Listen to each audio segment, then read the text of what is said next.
UP के जौनपुर जिले के मछली शहर विधानसभा क्षेत्र से एकमात्र महिला विधायक या कहें जौनपुर की 9 विधानसभा सीटों में एकमात्र महिला विधायक चुनी गई डॉक्टर रागिनी सोनकर ने फिर एक बार इतिहास रच दिया है। आपको बता दें कि जिले में जिस तरीके से 9 विधानसभा सीटें हैं, लेकिन मात्र एक विधानसभा सीट पर समाजवादी पार्टी के विधायक रागिनी सोनकर ने जीत दर्ज की थी।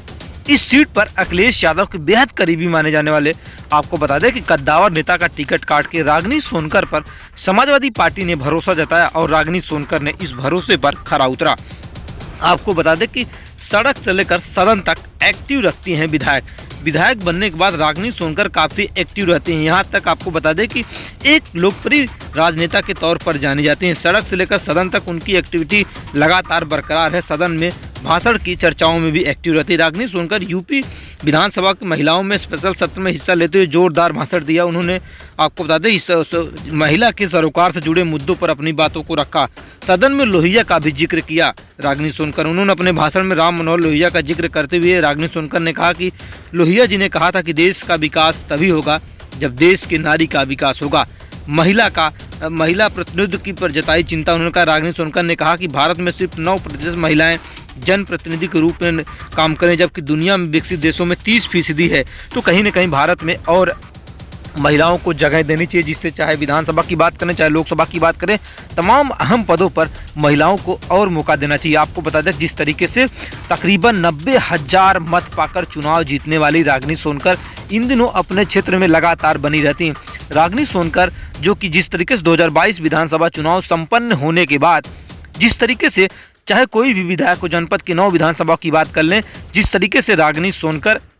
अपने विधानसभा क्षेत्र में लगातार एक्टिव रहती हैं, चाहे जहां पे रहें, लेकिन जिस तरीके से लगातार वह जनता से रूबरू होती रहती है, जनता की समस्याओं को विधानसभा के पटल पर रखना डॉक्टर रागिनी सोनकर का ये कर्तव्य बनता है। डॉक्टर रागिनी सोनकर ने कहा कि जनता के मुद्दों को हम रखना हमारा कर्तव्य है, क्योंकि जनता ने हमें विधायक चुना है और जनता के समस्याओं का निस्तारण करना हमारा प्रथम कर्तव्य है। आपको बता दें कि रागिनी सोनकर जिस तरीके से लगातार हॉस्पिटल के निर्माण को लेकर भी वह कहीं न कहीं इच्छा जताई है, जिस तरीके से आपको बता दें कि पेशे से डॉक्टर होने के नाते लगातार जो पीड़ित परिजन है या मुलाकात करने के वक्त जिस तरीके से भ्रमण करती रहती है डॉक्टर रागिनी सोनकर, तो कहीं न कहीं रास्ते में ही वह इलाज भी कर देती हैं और कैंप लगाकर लगातार इलाज का भी काम करते हैं। जिस तरीके से 2022 विधानसभा चुनाव में करारी टक्कर के बाद कहीं न कहीं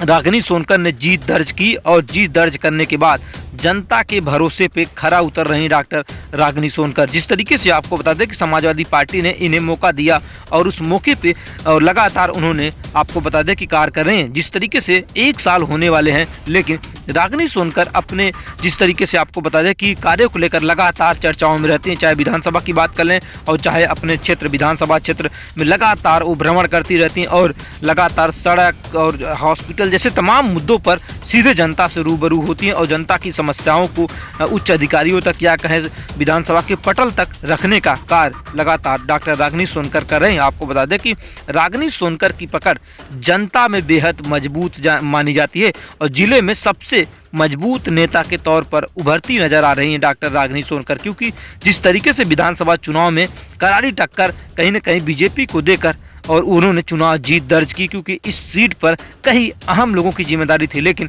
रागिनी सोनकर ने अपने वादे को पूरा किया और समाजवादी पार्टी के खाते में ये सीट गई और रागिनी सोनकर लगातार मछली शहर में एक्टिव नजर आ रही हैं।